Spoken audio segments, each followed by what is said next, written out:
Welcome back to Conference USA Media Days, Day 2. Today we take a look at the teams from the East. I'm Ron Thulin. We'll be taking you through all 7 teams today, all 7 coaches, plus 2 players from each team. We're going to start things out with Charlotte, their head coach, Brad Lambert. Brad, good to see you again, buddy. Good to see you, Ron. You doing okay? I'm doing great. Also joining us today, Tyriq Harris, the defensive end, All-Conference USA freshman team back in 2016.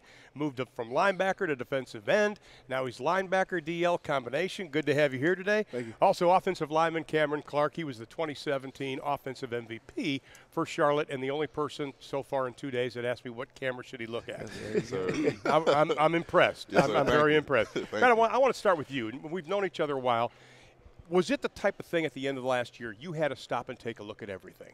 Yeah, it was one of those years, when you don't succeed on the field like you expect to, then you look at all aspects and you don't want to stay the same. So we made some changes and made some changes in really all facets of our program. And heading into 2018, this is our new football team since January, and so we want to make sure that we get everything the way we want it going into this season. Now you got 2 new coordinators, both on the offensive side and defensive side. Let's start with offense with Shane Montgomery.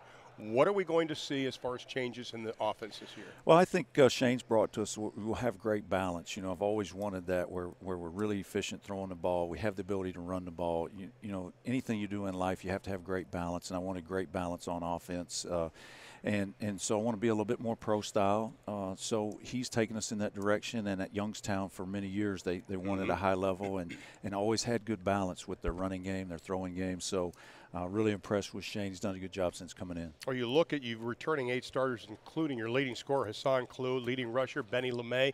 Hassan Klue, give us the status on him because you've created some competition now at that quarterback spot. Yeah, we're trying to create competition at every position, and quarterback's one of them. We need to play better at quarterback. We talked to Hassan after the season about that, and so Evan Sheriffs has come in. Chris Reynolds is on our football team. We signed a guy. So, we've got to create competition at that position. But Hassan brings a ton of athleticism to our football team, and he's one of the best men walking in our building. So we have to make sure we keep him involved, and he may, in fact, win the job in August. He's kind of the leader just because he's played it for 2 years. Now, are the running backs going to be more involved in the passing game this year?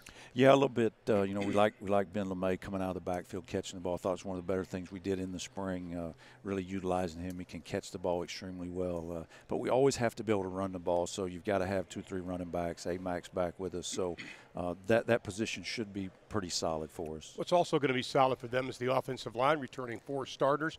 What do they have to do? I think they have a combined 71 starts between the 4 of them. Where do they have to go to move that up a notch?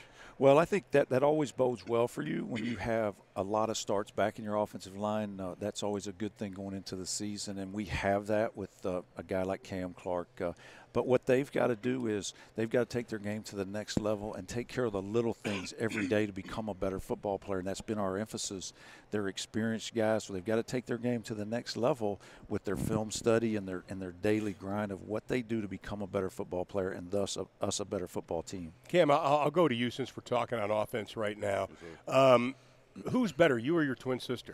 My twin. I'm gonna give it to her. Whoa, you're just one of those guys that everybody likes, isn't it? That's my heart right there. So I gotta. Okay, shout out. I don't know what camera to look at, but shout out to Alexandra Clark. That's my heart right there. Okay, good. We just want to make sure we cleared that up. Talk about the fact how frustrating it was for you last season.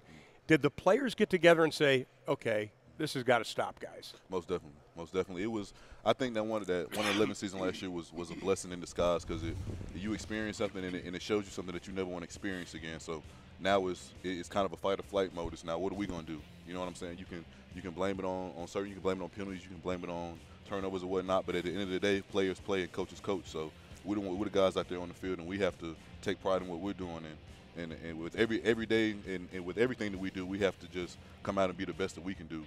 Be the best we can be and just work hard. Well, it seems appropriate that one of your wristbands, I can, I will. Yes, sir. Seems appropriate coming into the season, correct? Yes, sir. Most definitely. That's definitely the approach that we're taking because we're going to be an underdog in a lot of situations, but I don't get that vibe from us as an underdog team. I definitely feel like we have especially with 18 starters coming back and a lot of older guys in our building, I don't feel like we're an underdog at all. I feel like we're just a team that we've always had the talent that we just never crossed our T's and dotted our I's, and that's something that we definitely have to do this year. The tweaking of the offense, one more question, we'll get to the defensive side, but the tweaking of the offense this season, how has that changed for your blocking on the O-line? I definitely like the change. I feel like when you're in a pro-style offense, it's more of a we're going to line up wide and try to get our guys in space. And, offensive line, you just get in the way of things. But when you're in a pro-style offense, we're going to huddle up. Now we're going to approach the ball. We're going to mic this guy. We're going to ID this guy. We're going to push it this guy. Let's not run this. Let's take our time and change it and move the play over here. So it's definitely more of a mental aspect, and I definitely feel like it prepares you. It'll make you the best offensive lineman that you can be if you take advantage of it. So I definitely feel like that's definitely something that's come in and changed and definitely be to the offensive line's benefit. Well, let's talk about defense because you get a new defensive coordinator. Glenn Spencer, a friend of mine from Oklahoma State, did a great job with the Cowboys. What is he bringing to this team this year?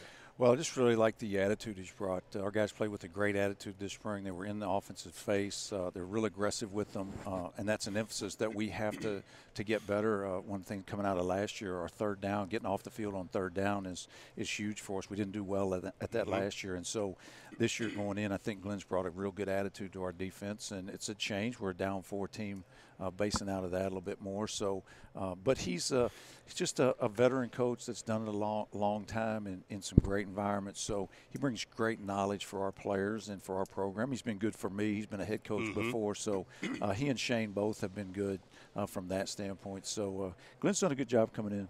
9 starters coming back, including Tyriq Harris. Tyriq, you and I were talking earlier. You made a change from linebacker to DL a couple of years ago. Now you're kind of a hybrid position. Do you like that spot? I love it. I mean, it just gives me a lot of adversity, you know what I'm saying? Just a lot of stuff that's different. And I like the ability to be able to drop back if I want. Well, whenever he calls it, of course. But I like to be able to drop back or play the run. It's simple to me. I mean, I like to play football, and that's all I've known how to do. What was it like at the end of last season when you guys got together as a team? I mean, without the coaches there, were you and Cam, were you guys two of the leaders that said, okay, we got to talk about this, what we're going to do in the offseason? Yeah, absolutely. We had a captain's meeting actually with Jeff Gamble and Benny LeMay, and we all sat down together and we said, how can we change this? What are we going to do differently?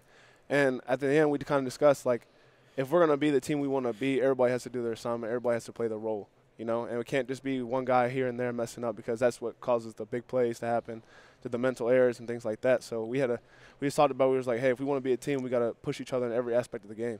Now, I don't know if you guys have any kind of slogan, Brad, coming into the season, but do the players have a slogan, or does the team have a slogan coming into the season? Yeah, we've pushed on our team this word able. We're able to get this done, and that's just how you bring your attitude every day. You come with a great attitude. You build into a teammate. You lock in daily, and then you give great effort in everything you do. So that's kind of been our word we've used with our football team since January, one day at a time to accomplish the mission, in December that lies out there for us. So we just want to stay in the moment, stay in the day, and bring that attitude every day. I still want to stick with defense a second because you only had 2 interceptions last year, fewest in FBS.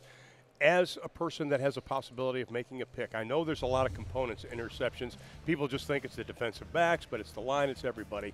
Is that something you guys have thought about this season, about we need to get more? Turnovers, yeah. Like, we've really, really been stressing that in practice. Actually, like, we have this thing in practice where if we don't get 3 turnovers, then we have to do some extra conditioning at the end. So turnovers have been really stressing, like, our defense, and just knowing, like, to make big plays, we gotta get turnovers, and that's how we get our offense the ball, and that's how we make scores and things like that. We gotta make the turnovers. And Glenn Coach Spencer's really emphasized that, I take it. Oh yeah, obviously. That man, he's a great coach, great guy, great person. I mean, great man, honestly. And he's just really been focusing on football and family stuff, and turnovers have been really big in his eyes. Well, excuse me, can I put some pressure? You go right ahead. Can I put some pressure on some guys real quick? We're expecting a lot of interceptions from this year, from Quentin Jordan, Denzel Irvin, Ben DeLuca, and Eddie Rose. So we'll be expecting a lot of interceptions this year. So those guys, y'all hear me? Y'all we go ahead and get them done. Well, we got to call out DeLuca because DeLuca, he led the nation in one statistical category. First time a Charlotte player has ever done that. 6 forced fumbles. He was second in fumble recovery. So now you're adding to his plate. You're saying, okay, you did that, you got to do this. And got to, right? He gonna eat it all too. Yeah. Big things coming from DeLuca. Ben DeLuca this year. That's all. He gonna get it done. Is he gonna run like for governor? I think he is. I think he's doing it. I think he just started. I'm telling you, I'm impressed. This is really, really good so far. But you got to do that. I mean, you have a season like you had last season. You got to step up and kind of take guys and say, okay, I don't have a whole lot of time here. this may be my last college football year. I got to get going. And you see why it's fun to come to work every day. Yeah. You know, we got a building full of these guys, and they're a lot of fun to be around, and that's why we're fortunate to get to do what we do. It's not really work for us, and we get to come and impact these guys every day, and it's just a lot of fun for us. One final question too, because when I look at the numbers from last year, 3 losses were by a touchdown or less. Guys were this close, and it's always the little things. We always talk about dotting the I's and crossing the T's. It is, and the year before in 16 we won those. You know, you beat Marshall on the road on the last play of the game. You beat FAU on the last play of the game. So we didn't finish those in 17, and we've got to make sure that we take care of our little things every day to put us in a position to be comfortable in the uncomfortable situation, and that's really what we're trying to do. One other thing is, as a parting gift, we're going to give you guys a pair of shorts. You get to go outside and run sprints. It's only 100 degrees outside. Thank you. I appreciate You can bring your towel. You need the towel. I like it. We got BYOT here. You bring your own towel, okay? So you can go out and do that if you want, all right? Gentlemen, I appreciate it. Brad, always a pleasure. Ron. My friend, Appreciate good seeing Thank you you again. We'll continue with Conference USA Media Days right after this. Stay with us.